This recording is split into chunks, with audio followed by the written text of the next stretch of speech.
ভালো আর খারাপের মাঝখানে একটা খুব সূক্ষ্ম লাইন আছে। সব জায়গায় সবাই মন দিয়ে কাজ করলে সেটআপটা একই রকম হয়ে যায় এক দুদিন পর। অনেক দায়িত্ব রয়ে গেছে। আমি চাই না যে আপনারা নিরাশ হন, যে পরিচিতি, যে ভালোবাসা, যে উৎসাহটা আমি আপনাদের চোখে যে দেখতে পাচ্ছি, যে আমি এসেছি বলে আপনারা এতটা ভালোবাসা দিলেন, এতটা এক্সাইটেড, তাতে না আমার এই সিনেমাটার প্রতি দায়িত্ব এতটাই বেড়ে গেছে যে যদি এই সিনেমাটা রিলিজ করার পর মানে আপনারা অনেক ভালো মন করে এটা দেখতে গেলেন, এখানে আমার অনেকটা পারফরমেন্সের অনেক দায়িত্ব রয়ে গেছে। আমি চাই না যে আপনারা নিরাশ হন।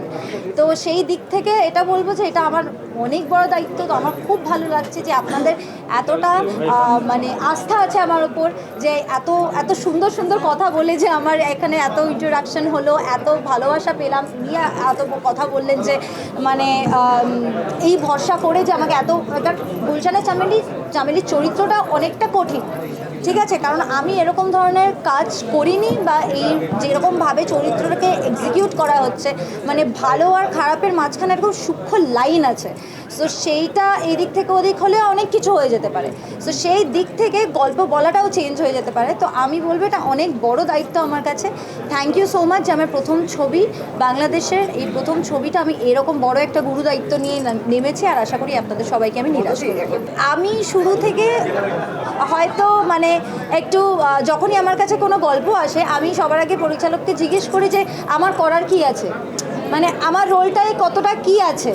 সো সেইটা আমার একটা ইন্টারেস্ট। তো সেই জায়গা থেকে দাঁড়িয়ে ভগবানের আশীর্বাদে আমি কখনো এরকম হয়নি যে বাধ্য হয়ে কিছু বা কোনো একটা চরিত্র পছন্দ হচ্ছে না সেই দিকে যেতে হচ্ছে বা এরকম কিছু। সো আমি এটা বলবো আমার চরিত্র যেগুলো বাঁচি সেখানে আমি অনেক কিছু করার থাকলে বাঁচি। তো আমি আলাদা করে বলবো না যে আমি খুব স্ট্র্যাটেজি করে চলেছি।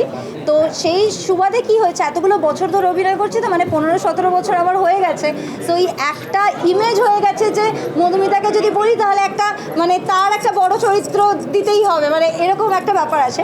তো সেখান থেকে এখন যা যা গল্প আসে সেখান থেকে আমি বাঁচতে পারি যে কোন গল্পে আমি নতুন কিছু করতে পারবো যেটা এতগুলো বছরে করি না। অ্যাজ সাচ ওরকম কথা নেই, কারণ দেখুন টেলিভিশন বা অডিও ভিজুয়াল যেটা, সেটা সব জায়গায় মানে ব্যাপারটা একই, ঠিক আছে। এবারে আমরা মানুষ ডেডিকেটেড ওয়েতে আমরা কাজ করছি, সবাই মিলে মন দিয়ে কাজটা করলে সেটা ভালো হবে। সেটা এই দিকের সেট আপ হোক, ওই দিকের সেট আপ হোক। আমি সাউথ ইন্ডিয়াতেও কাজ করেছি, তো বাইরে সব জায়গায় সবাই মন দিয়ে কাজ করলে সেট আপটা একই রকম হয়ে যায় এক দুদিন পর। তো আমি সেটা নিয়ে আমি খুব একটা ঘাবড়ে নেই, কারণ সবাই প্রচণ্ড সিরিয়াস।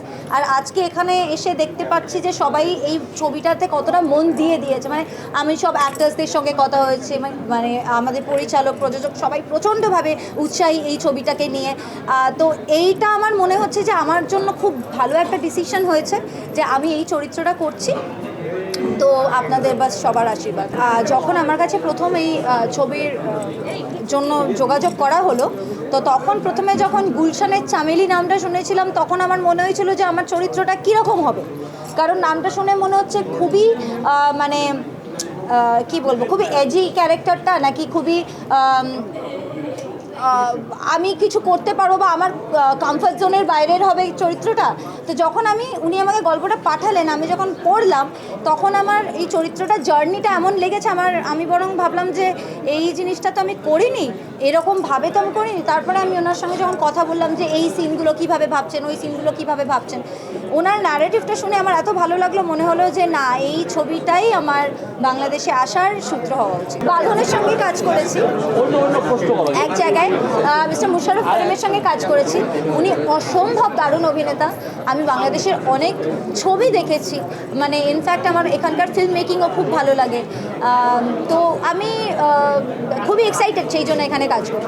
আমি প্রস্তুতি বলতে আলাদা করে, যেহেতু চামেলি এখানকার, তো আমি চেষ্টা করব নিজের মধ্যে, নিজের বডি ল্যাঙ্গুয়েজের মধ্যে, নিজের কথাবার্তাও বলবো না, মানে এক্স্যাক্টলি চরিত্রায়নের মধ্যে যাতে আমাকে দেখে মনে হয় আমি এখানকার।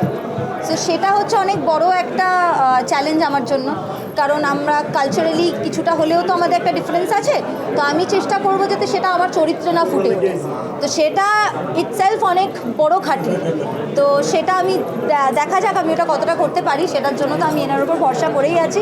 আর গল্পটা যেমন এত সুন্দরভাবে লেখা, সেটাই আমাকে আলাদা করে গাইড করে দেবে, আমাকে কিছু বলতে হবে। আমি এটাই প্রার্থনা করি যেন আপনারা আমাকে দেখলেই যেমন পাখি পাখি পাখি পাখি করে, তেমন বাংলাদেশেরও একটা প্রজেক্ট এমন বড় হোক যে আমাকে আপনারা এখানকার একটা প্রজেক্টের নাম দিয়ে যেন ন্যাচারালি চেনেন, মানে আলাদা করে পাখি ওই তো যে চামেলি করে চাটে সে পাখি ছিল, এটা যেন না হয়, যেন আরে মধুমিতা আরে সে চামেলি মনে আছে, এটা যেন হয়।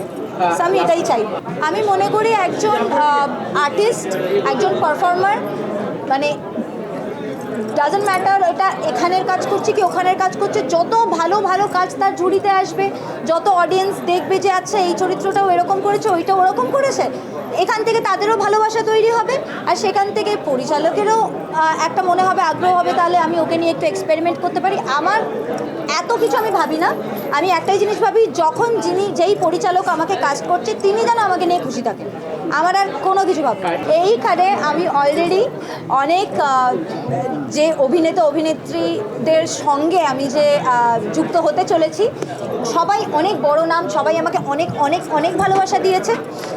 এখন যে এইটুকুনি সময়ের মধ্যে আমরা অনেকটা একটা বন্ডিং হয়ে গেছে, তো আমি খুব থ্যাংক ইউ সো মাচ যে আপনি এত সুন্দর একটা টিম করে দিয়েছেন। তো আমি আলাদা করে আর কিছু চাইবো না, আর আমার মনে হয় এটা আমার প্রথম এবং শেষ কাজ তো ডেফিনেটলি হবে না, তো এরপরে আমার আরও সবার সঙ্গেই কাজ হবে, আমি এইটাই প্রার্থনা।